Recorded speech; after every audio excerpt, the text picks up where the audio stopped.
Om Bhadram Karnebih Shrunuyama Devaha Bhadram Pashe Makshabhiryajatraha Sthirairangai Stuštuvagam Sastanubhihi Veshema Devahitai Yadayuhu Swasti na Indro Vruddhashavaha Swasti na Pusha Vishvavedaha Swasti nastarksho Arishtanemihi Swasti no Bruhaspatir Dhadatu. Om Shanti Shanti Shanti. Harihi Om. Yeah, dear devotees, the last two classes we had an introduction to Upanishad in general. So I know it is a bit technical subject, or rather the information we discussed. Then is what the 3 points which we discussed is: one is Pramana Vichara, the instruments of knowledge, and the second is Prameya Vichara, the content of the knowledge, the subject content, subject matter of the knowledge or of the work. Then Prayojana, what is the benefit by studying Vedanta? And also I try to explain that the Vedanta takes three-tier approach to substantiate, to prove its views or ideas or philosophy.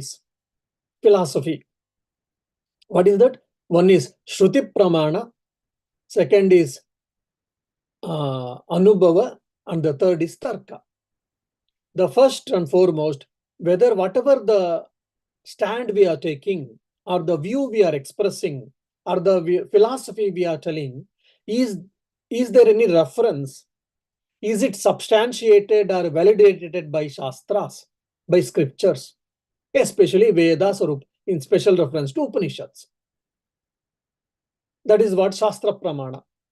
And of course, Smriti Bhagavad Gita is also taken there. So Upanishads and Bhagavad Gita is taken as Shastra Pramana. Then Tarka, logic. It may be in the Vedas, but if we feel if it is illogical, insensible, or it is valid, it is against valid reasoning, then it cannot be accepted. So this is the beauty of the Vedanta and beauty of Hinduism. Or because our scriptures say how to accept, no, that is there, but at the same time there should be valid reason also, logic also. It is not mere faith, blind faith or belief.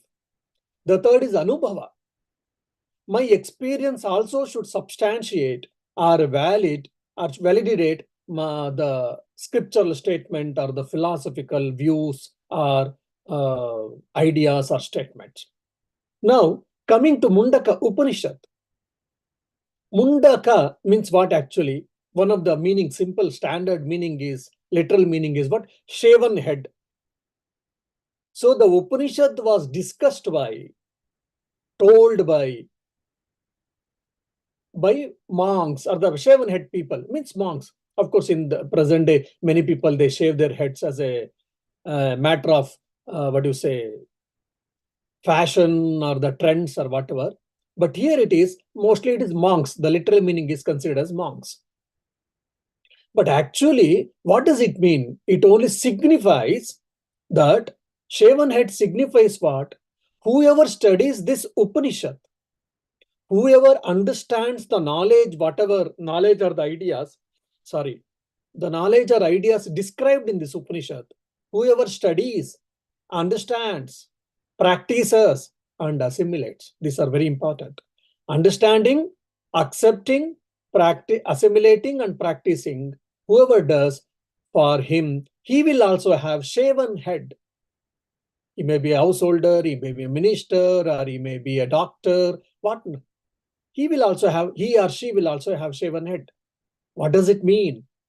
Means his or her ignorance will be shaven, will be removed, will be destroyed by the self-knowledge, by the Atma Gnana. So Ajnana Nasha, the shaven head is representing, or it is symbologically, it is mentioning that whoever studies and practices this Upanishadic ideas, philosophy, experience, then they will also have shaven heads, means their ignorance will be destroyed. Why?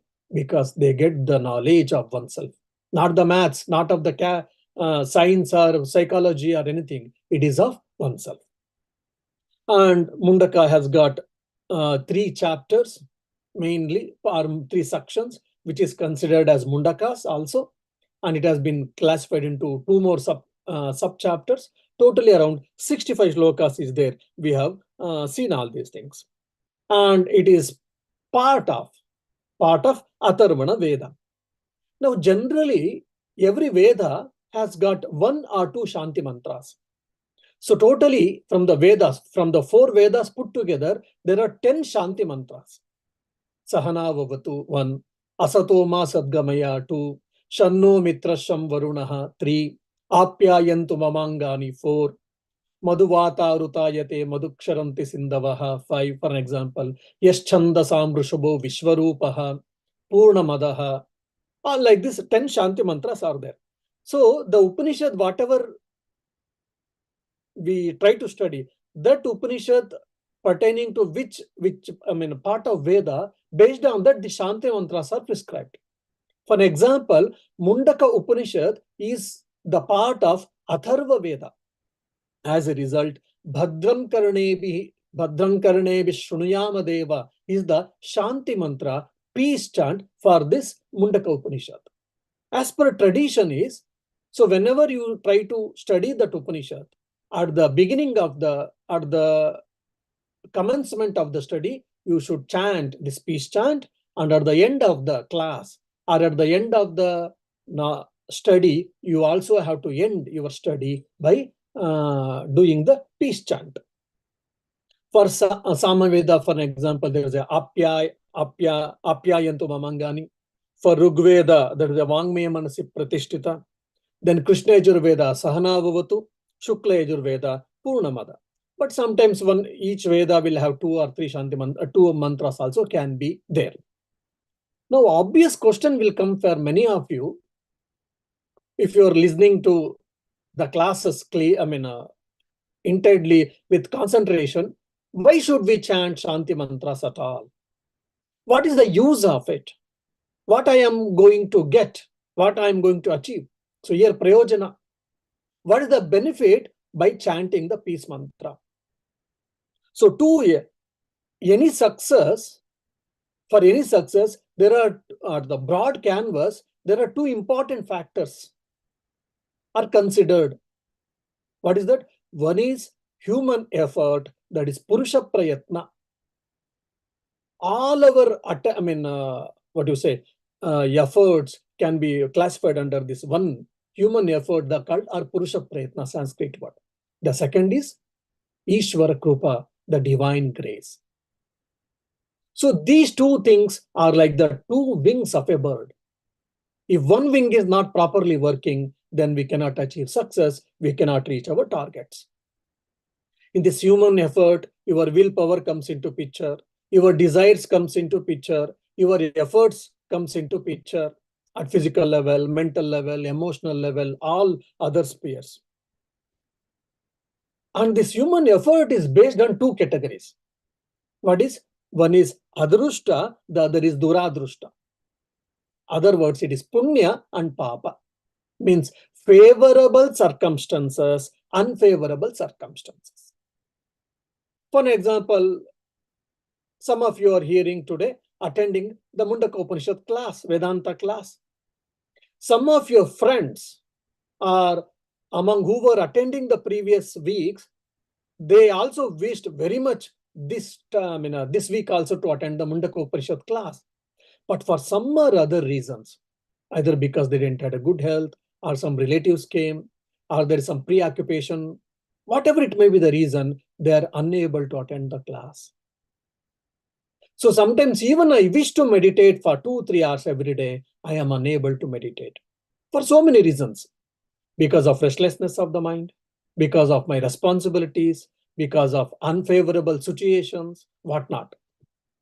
So all these favorable and unfavorable circumstances, situations, all these things are produced by my own actions. When I do more and more punya, when I do more and more productive, good actions, that the result of that good actions is what punya. In other words, in the layman's words, it's called luck. And when we do bad actions, wrong actions, unethical, and which can be troublesome for others, which is nothing but papa, which is called duradrushta, and that is what called bad luck.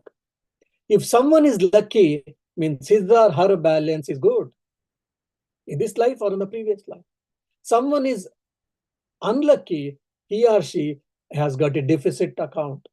Who has got more surplus or account of money and surplus, that means they are lucky people. Who has got deficit in their account, I mean, just I'm using account terms, simple account terms, you understand, I believe. Who has got deficit in their account, that means they have got more papa or unethical actions results. So my life, my future, many times it is clouded with uncertainty, clouded with mystery, clouded with possibilities, if and buts and whatnot. So that's where Upanishad says, or our saints and seers says, our self-efforts, willful efforts is very essential for any success. Apart from that, there are many things which we cannot see, which is beyond our imagination, beyond our thinking, beyond our perceptions. That's where we have to seek the intervention of the divine. We have to seek the help of the God, of the Supreme Self, of the Paramatman. So this peace chant, Shanti Mantra Patana, the chanting of the Shanti Mantra creates two things.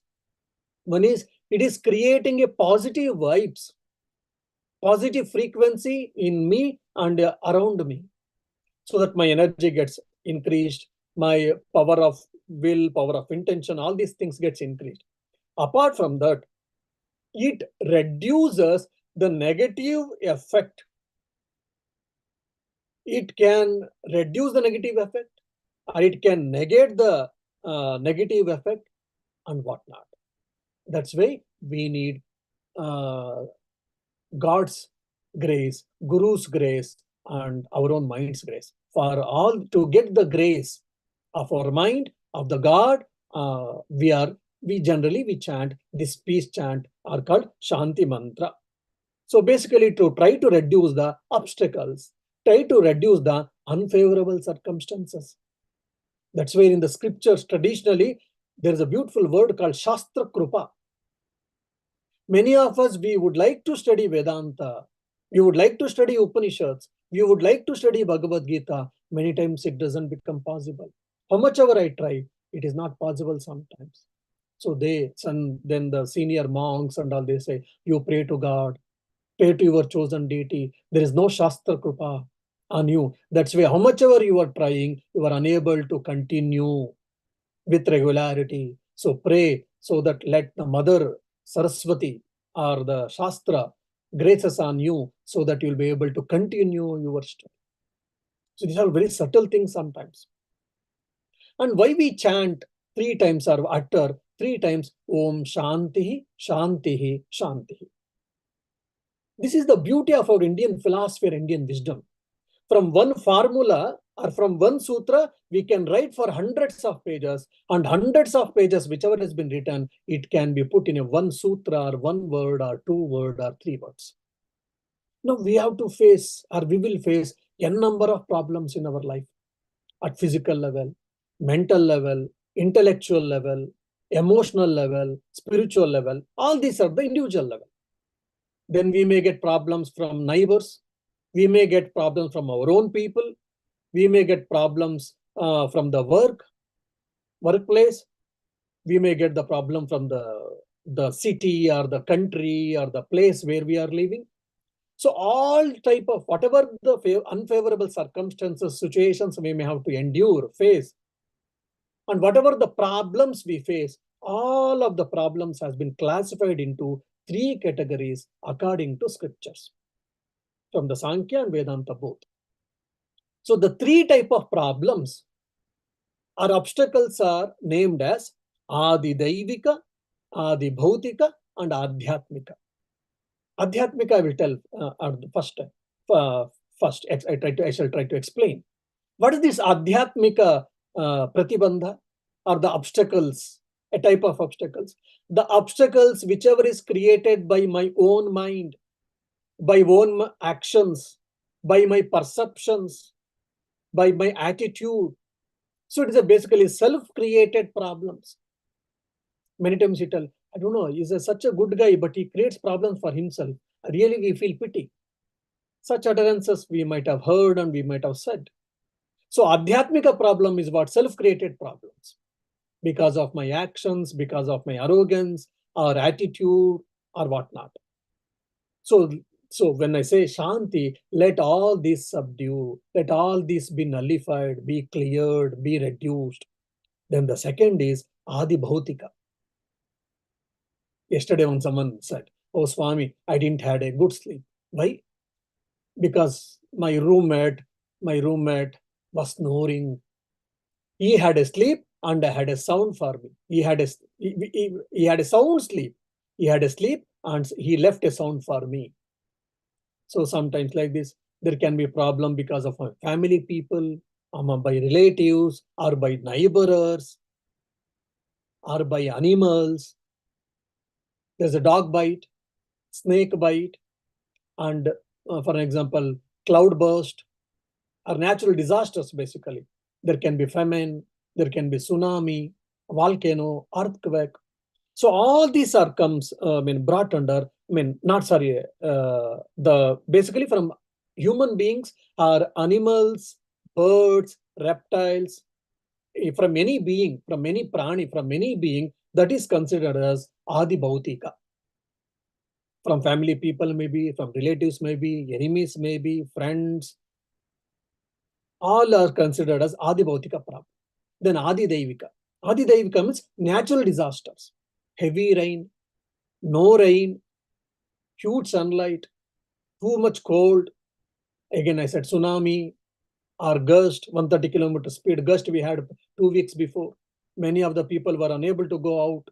There were power cuts and trees had fallen.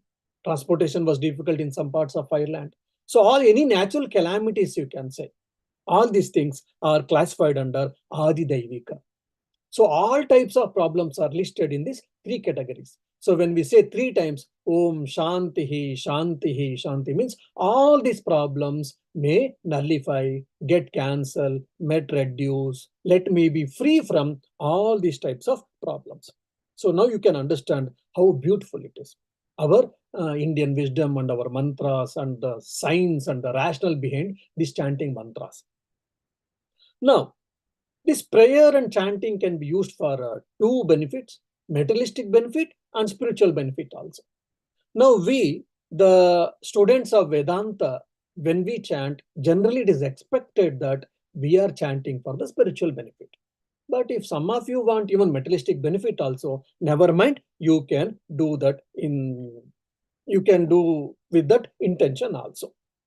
So here, Rishi or the spiritual aspirant is praying to the God, he is addressing the God, Ishvara, and is praying. What is that? Bhadram Karnebih Shrunuyama Devaha. Devaha, O Devate in Kannada, He Devate, O Deva. Means here Deva means it is any Ishvara or demigods, gods and goddesses, small g. In Vedic tradition, in the Vedic wisdom, every sense organs has been represented by or has been ruled by one god. For an example, eyes. This eyes is ruled by Adhisthana Devata, we say. The eyes is ruled by Surya. And for example, mind, Manas. The Manas is ruled by our Chandra. So similarly, ears is ruled by Vayudeva. the wind god. So here Devas means they're like cabinet ministers. One prime minister is there, and there are cabinet ministers are there. Then there's a first secretary, second secretary, bureaucrats. There are officers.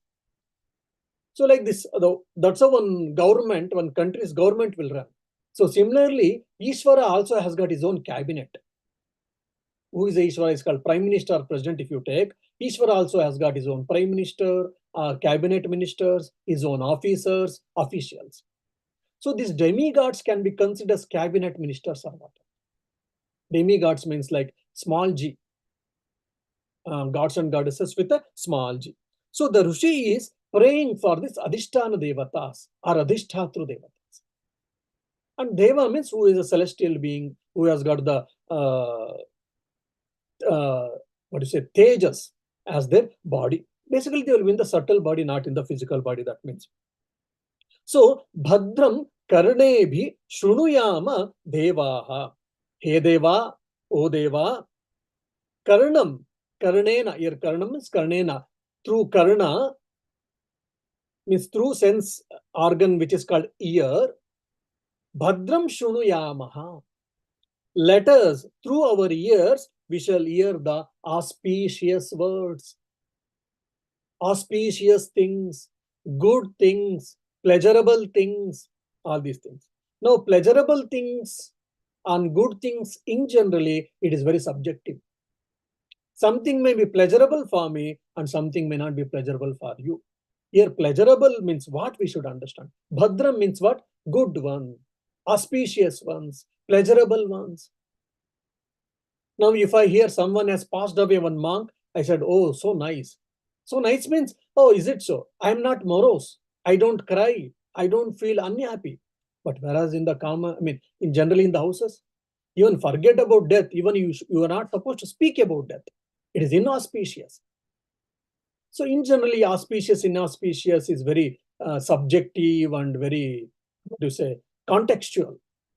So here, Bhadram auspiciousness means what type of auspiciousness is being referred to. This can be understood from two ways. One is let me hear good news always. Let me hear good words, good teachings, good sentences and all. That is what the external meaning or the surface meaning. But actually, if you go deeply as a spiritual aspirant or the seeker of knowledge, auspicious means what here? The news or the view or the talk which is related to self or God. Let me hear more and more about self-knowledge. Let me hear more and more about God through Ramayana, through Mahabharata, through Upanishads, through Bhagavata, or through Puranas, or through saints' teachings, like Nammalvar's teachings, or Gospel of Ramakrishna, or maybe Vachana Sahitya, maybe their Sharana Sahitya. So many beautiful spiritual books we have got, and discourses we have got. So let us hear more and more good things, auspicious things means from spiritual point of view, from the Vedantic point of view, it is about Bhagavan or Atman. It is about the God or it is about the self. So Bhadram Karnebih Shrunuyama Deva, Shrunuyama Bhadram. Bhadram auspicious means it is about the Lord or it is about the self, about the Atman or about the God.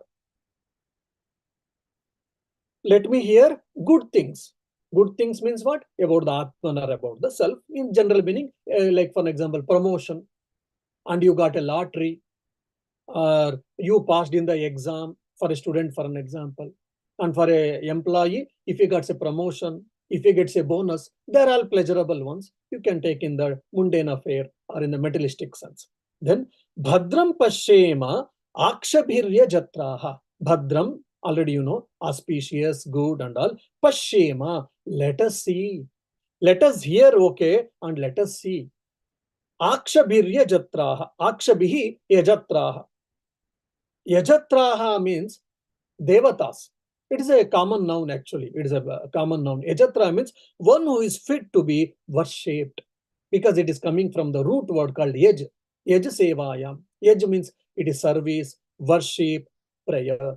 So one who is fit to be worshipped, one who is fit to be prayed, one who is fit to serve.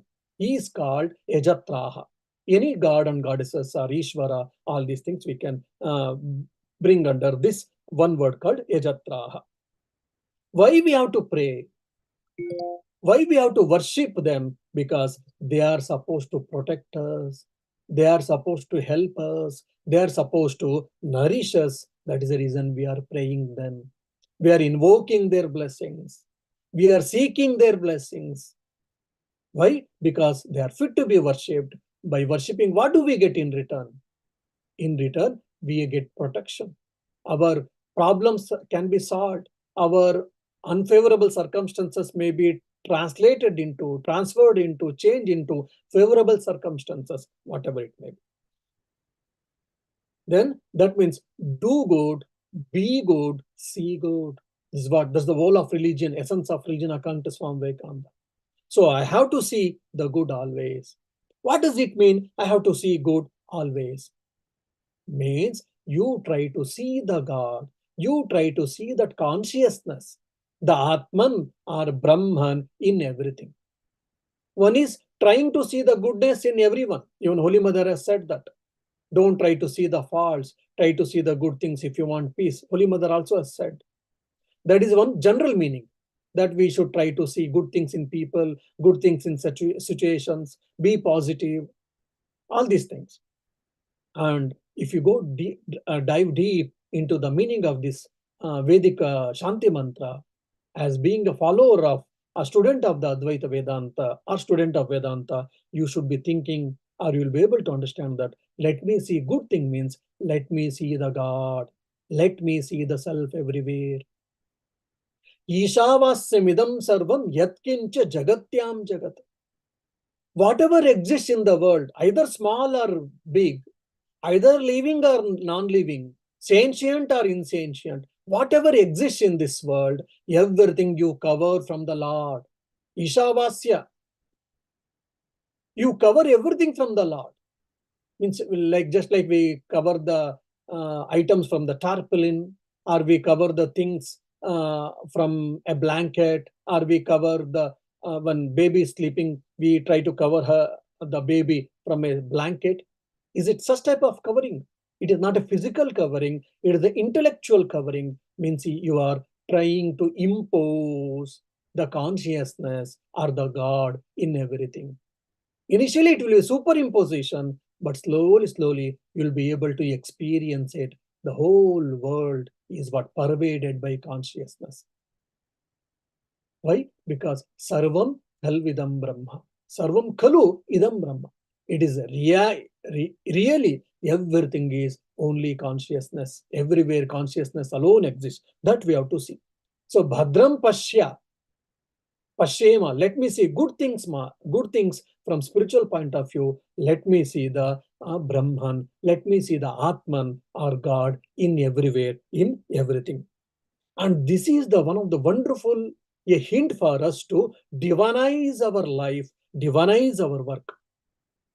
For example, eating. Why do we eat? Oh, because I like masala dosa. That's where I want to have masala dosa. Or I want idli vada sambar. Or I want bisibela bath. Or that is there. That's why I'm enjoying. That's fine. Why? Because I like the taste. So you can consume the food as you are enjoying from the sense of taste. So you are trying to fulfill your desire by fulfilling the desires of your sense organs and the mind.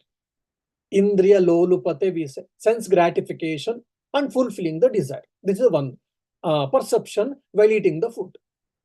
The one more perception can be, as Shankaracharya says beautifully, the food is taken as a medicine, it seems. Then what does it mean? Means you are paying the tax to your body, or you are filling the fuel to your body. Without fueling your vehicle, you cannot run for a long time. If the vehicle has to go, it needs fuel. So similarly, the food is a fuel which is given to your body so that it can continue its activities. Second perception. When you are eating the food, take it as a fuel, energy for your body, for its sustenance and for its activities. The third is what? It is an offering for the god. Vaishvanara, who is the god, is in the form of Vaishvanara. You are trying to offer the god through this food, through by eating. That is the beautiful concept when while we chant the Brahmarpanam before eating. You have seen probably most of us, whoever has come to Ramakrishna Mutt and missions and devotees, everyone tries to chant this Bhagavad Gita sloka. Brahmarpanam Brahma Vihi, Brahmagno Brahmana Utam, Brahmaiva Tena Gantavyam Brahma Karma Samadhin. The fire is Brahman. Here, fire means the hunger. Then the oblations, like we offer, what do you say, ghee or maybe some halwa or whatever. Havis, basically, we say, that is also Brahman. So the food, whatever we are consuming, that is also Brahman. Okay.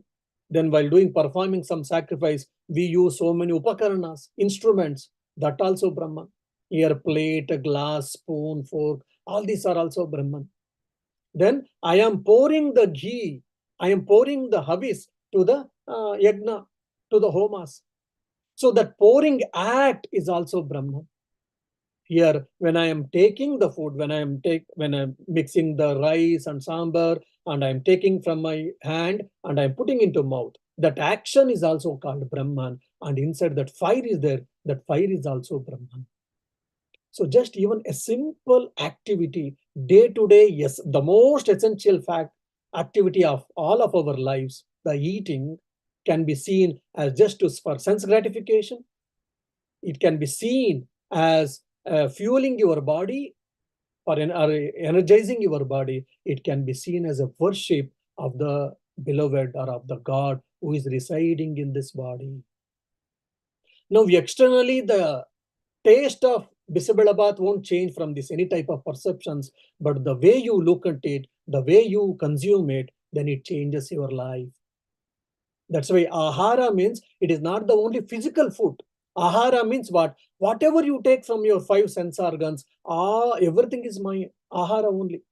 Now you are seeing a particular movie. That means what? Your sense organ is getting a food. That is also ahara. You are hearing something.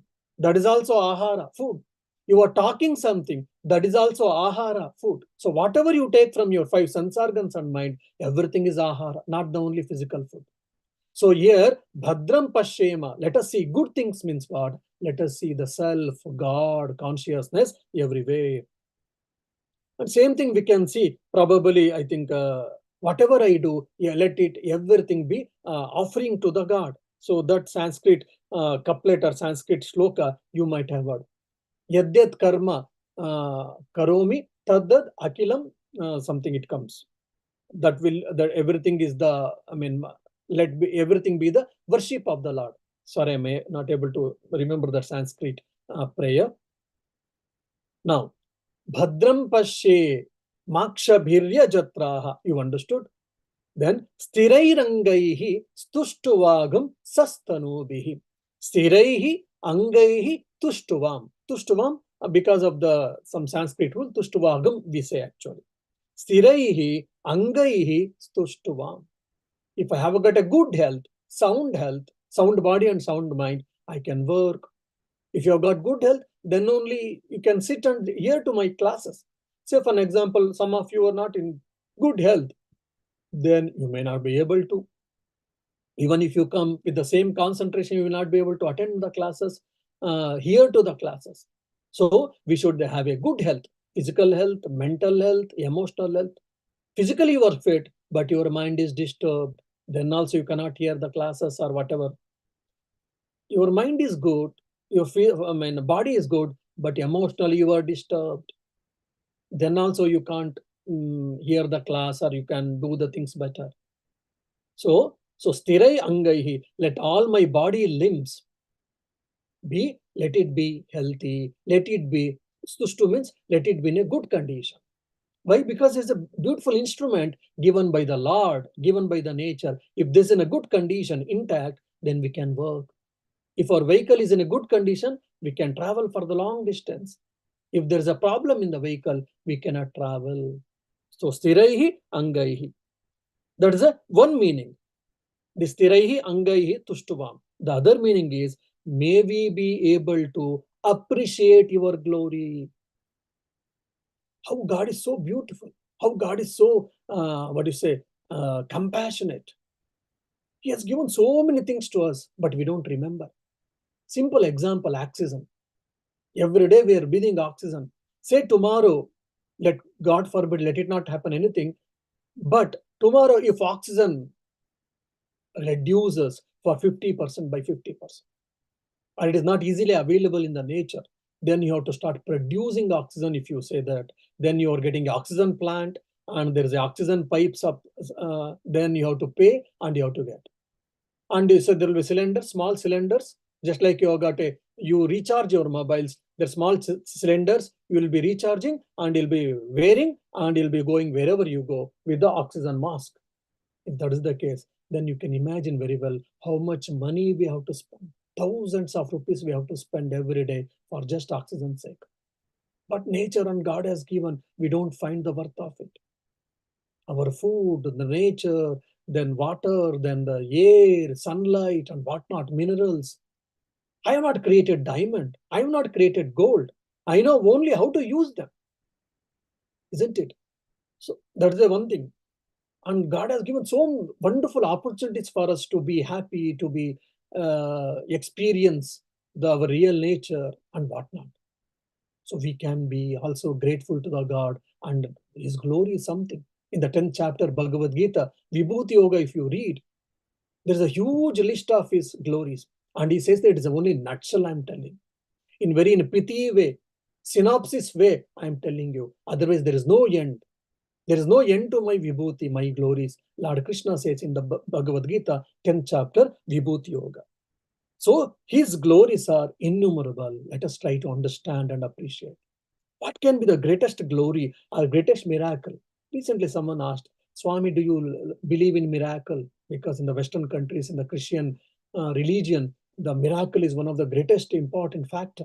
If you have to be saint, then the one of the yardstick is what? You have to do miracle in the life. Otherwise, you cannot be saint. Opposite to Sri Ramakrishna's teachings. That's fine. I said, yes.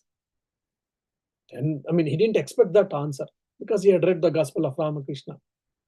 Then I said, well, look, when I say miracle, what type of miracle I believe, our lives are the greatest miracles. Because if you are not have come into touch with the Sri Ramakrishna's teachings or the blessings of the great saints and the monks and all, you would not become this life.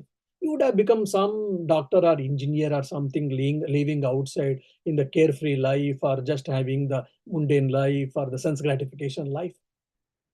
Somehow, by Guru's grace and by monk's grace and Lord's grace, we came into such a beautiful life.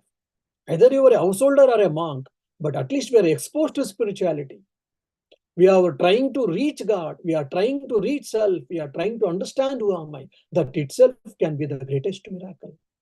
By the Guru's grace, by the God's grace, we are able to do that. That can be one of the glory. So Ishvara Bhuti, Ishvara Vibhuti basically.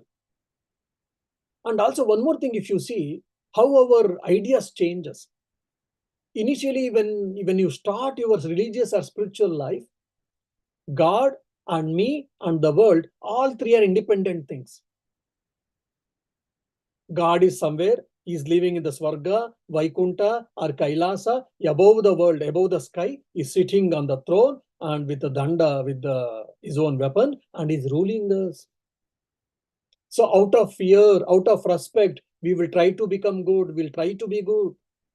Then slowly, when I advance in my spiritual life, in my intellectual understanding, then I will think that God is not only in Swarga or in Vaikunta or in particular place, God is everywhere. Then slowly, God is everywhere and God is inside me. God is outside. There is no place where there is no God and God is the nearest to me. Then slowly, I am the God. There is no essential difference between me and God. We will understand. So all this type of proper understanding is what important. Now I am remembering. Yadyat karomi, yadyat karma karomi, tattat akilam shambho tava aradhanam. Whatever I do, any type of action, by walking, by eating, sleeping, talking, chatting, whatever, let every act be worship of you. So this can be, so every of our day-to-day life, starting from getting up to sleeping, every action can be converted into spiritual practice. So Sushtuvam, so appreciating the God's glories. Tushtuvagam tanubihi. How can we understand the God's glories? Oh, now only we are understanding. Or we had heard someone's lecture, some sentences or some scriptures. Yes, through Shastra. Tanubihi means through scriptures. Sthirairangai Tushtuvagam. Tanubihi through the scriptures. Veda mantras from Vedas, Upanishads, Puranas, any scriptures which is authoritative, which is based on the experience, I mean to say. So, and also, Tanubhi Stuštvam, and also, may I worship you with the healthy limbs, with the healthy body, with the healthy mind, sound body and sound mind.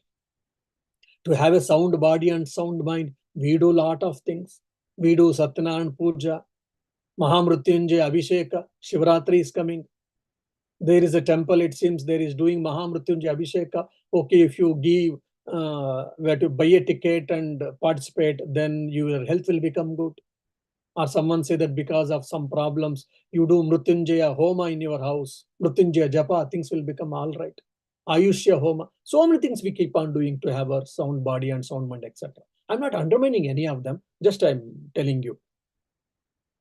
Then, Ayuhu Veshema. Let me spend my lifetime in Ishvara Aradhana, in Ishvara Sakshatkar, Bhagavat Sakshatkara, Atma Sakshatkar.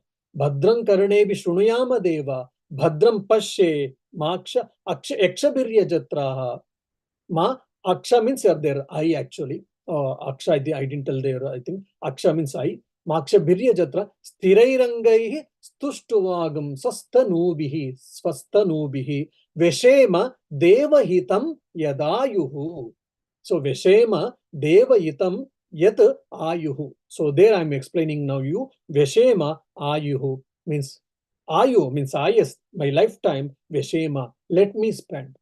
Let me spend my lifetime in doing good things, in doing right things, in doing proper things, in doing beneficial things. One is beneficial means, oh, let me work more and more, let me become rich more and more, let me have materialistic prosperities more and more, let me become celebrity. That also can be thought from the what do you say, worldly angle or from the mundane affairs point of view. The other is, let me do more and more meditation. Let me control my mind and sense organs. Let me turn all of them towards God, towards the self. That's what we can do. Then, Veshema Devahitam Yadayuhu. So, Devahitam, Deva means Devas, you know. Hitam means what? Good or allotted. Sometimes God also complains about the devotees. We complain about God. Oh God, you are not taking care of me. How can I believe you? Blah blah. All these things. If you are all compassionate, how can be there so many problems, etc. We keep on complaining. So there's a complaint also from God. Also, it seems. What is the complaint from God? Oh my dear devotees, I am confused from your prayers, from your wants. Why? Yesterday you were saying that you want something, you want that particular boy or particular girl or etc. After some time, suddenly you say that I don't want him, I don't want her. And you were seeking wealth, you were seeking property, and now you say, I am not bothered about all these things, I don't want all these things, I want only peace, or I want only real companion, I want my children to listen to me or whatnot. And one of the most important confusing statement for God is, when we are all young, we pray for the long life, successful long life. When we become old, we say that, oh God, please take us as early as possible. Why? We need to have anayasa marana. Hey Bhagavanta, Swamiji, ನಾವು ದೇವರ ಹತ್ರ ಪ್ರತಿ ದಿವಸ ಕೇಳ್ಕೊಳ್ತೀವಿ ಏನು ಆದಷ್ಟು ಬೇಗ ನಮ್ಮನ್ನು ಕರ್ಕೊಂಡು ಹೋಗ್ಬಿಡು. At the young days, we were all asking for the successful long life. Now at the fag end of the life, or when you have become old, we are asking that, oh God, as early as possible, please take us. So now God is also confused, it seems. What do you want or what do I want properly? So here Devahitam is what? God allotted. So Rishi is very intelligent here. He is not asking for long life. He is not asking for short life. Instead, he is asking that whatever the life you have allotted me, or whatever my karma, prarabdha karma has allotted the life for me in this birth, let it be fruitful. How important and how intelligent prayer. I am not asking for long life. I am not asking for short life also. I am only saying that God, either if you have allotted or because of my own previous life's actions results, which is called prarabdha karma, based on that, whatever life I've got, 30 years or 40 years or 60 years or 80 years or 95 years, whatever it is there, let it be fruitful. Devahitam. Here, Devahitam means what? Whatever the God has allotted us, whatever our karmas have allotted to us, let it be fruitful. So, how beautiful this Devahitam word. So, Devahitam here, Karma Hitam also can be taken. Devahitam Yadahyu. Swastina Indro Ruddhashravaha. Swasti means bon voyage. One is Swasti means Swasti auspicious, also literal translation. Here Swasti applied meaning is what? Bon voyage or journey. Means let our journey be good. Oh Swamiji, you are going to Ireland, it seems. I mean, 3 years before I heard this. You wish you a happy bon voyage. You are going to here and there. We all wish you a happy journey, safe travels. We keep on saying that. So let our life journey be safe. Swasti, one word. I mean, Swasti, Indraha, Vruddhashravaha. Indraha, Indra Devata, we know, who is the chief of the gods and goddesses or Devatas. Vruddhashravaha. Vruddhashravaha means what? It is the adjective of the Indra. Oh, great ones. Oh, great ones. Oh, Indra. Oh, great Indra. Swasti Naha. Naha, na, not. It is not na, it is actually Naha. So only it joins, there is Sandhi, there is Visarga Lopa Sandhi. Swasti Naha Vruddhashrava. Swasti Naha Indraha Vruddhashravaha. O great ones, O great Indra, bring, may our journey be auspicious. For whom? To us. Naha means what? To us. Swasti Naha Indra Vruddhashravaha. May Indra, Lord Indra, bless us with auspicious journey. Auspicious journey, free from obstacles, free from problems, free from worries. Or let me be productive, let me have more and more wealth, let me have good progeny, let me have good houses. All these things can be good journey. From spiritual point of view, let it be more God journey. Let me not be the victim of laziness, ignorance, then pride, jealousy, prejudice.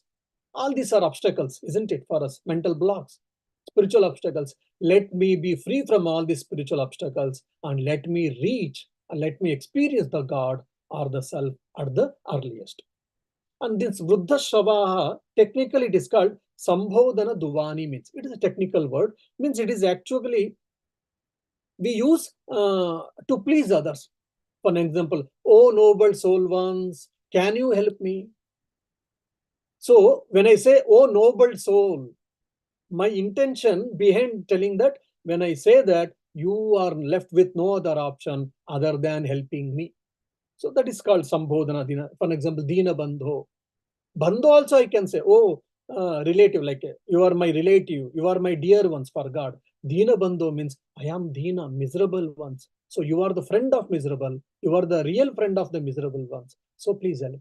So when I am using this type of adjectives, is I'm anticipating something. So sometimes we also praise some people. That means what? After that, we are going to put some appeal, we are going to put some application. That's all. Then Swastina Indra, Vruddhashavaha, Swastina Pusha, Vishwavedaha. One more is Dadatu is there at the end of the Shanti mantra. That Dadatu, the verb, a karma pada, kriya pada has to be added for everything. Swastina Indro, Vruddhashavaha, Dadatu. Swastina Pusha, Vishwavedaha, Dadatu. Dadatu means do or bring, give us. So Swasti, you know already, Naha to us. Pusha, Vishwavedaha. Pusha means it is a Pushan. Pushan means what? Surya, sun. And Vishvavedaha means Vishvavedaha, Vishvadevaha. This is also an adjective for Surya, means he's an omniscient. And we can see Hiranmayena Patrena in Ishavasya Upanishad and all. According to the Vedas, the Surya is the representation of the Narayana, or is considered as Ishvara. That's why he's used the word omniscient. Swastinas Tarksho Arishtanemihi. Arishtanemi Tarksho means Garuda Deva. Here Garuda, Arishtanemi means whose journey is free from obstacles. He can fly anywhere without any obstacles. So, O Garuda, please bless us. Let our journey be free from all types of obstacles. Then, Brahaspatir, Swastino Brahaspatir Dadatu. Dadatu has to be added for everything. Swastino Brahaspatihi. Swasti Naha Brahaspatihi. O Brahaspati, bless us so that our journey be free from obstacles. Here, who is Brahaspati? Is the teacher of Devatas. For Asuras, for demons, the teacher is Shukracharya. For the Devatas, the teacher is what? Brahaspati. So, and also from the Vedic, literature point of view, the female deity, the female presiding deity for the wisdom is what? Saraswati. The male presiding deity for the wisdom is what? Brahaspati. It is told. It is small information. So basically, the Shanti mantra is asking, is seeking the blessings of the God, so that whatever the task we take, let it be free from obstacles, free from problems. Let us complete it. Here the task is what? We are starting the Mundaka Upanishad study. So let there no be obstacle, so that we will have our classes. We may have classes, but I may not be able to attend. That also can be obstacle. So let be free from all these things. Let me understand. Let me accept and assimilate. This is the overall meaning, or overall intention of the Shanti mantras. And every Shanti mantra, even each word, we can go much deeper. It has got a wonderful different shades of meanings also. So just I have given one bird eye view of the Shanti mantra. From the next week onwards, we'll be going to the Shastra, actual text of the Mundaka Upanishad. May the Lord bless all of us so that we will be free from obstacles and we shall travel towards more and more towards the God or towards the self. Om Shanti Shanti Shanti Hari Om Tat Sat Shri Rama Krishna Arpanamastu. Namaste, Namaste, Swamiji. Yeah.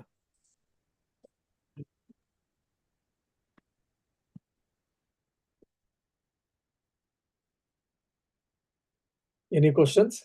Or no, everything is clear?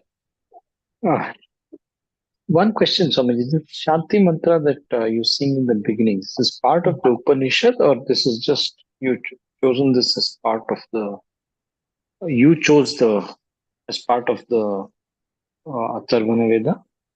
No, I cannot choose this. Whatever is there, I have to only take it. So the tradition is, for Atharvana Veda, generally the Shanti mantra prescribed, because it is a part of Atharvana Veda, is Bhadram Karnebih Shrunuyama Deva. Now, Mundaka So all Upanishad, Upanishads that come under Atharvana Veda will have the same Shanti mantra. generally. Sometimes one Veda will have two or three Shanti mantras. Then, based on the tradition, one or two, either of Shanti mantras will be taken. So generally, Atharvana Vedas, as you said, yes, the Upanishads, whichever is belonging to Atharvana Veda, all of the Upanishads will start with the Shanti mantra, Bhadram Karnebih. And Atharvana Veda is among the later Vedas, no? It is amongst the... Yeah. Yes, you are right. Rig Veda is the oldest, then Yajur Sama, then Atharvana is the last, latest is.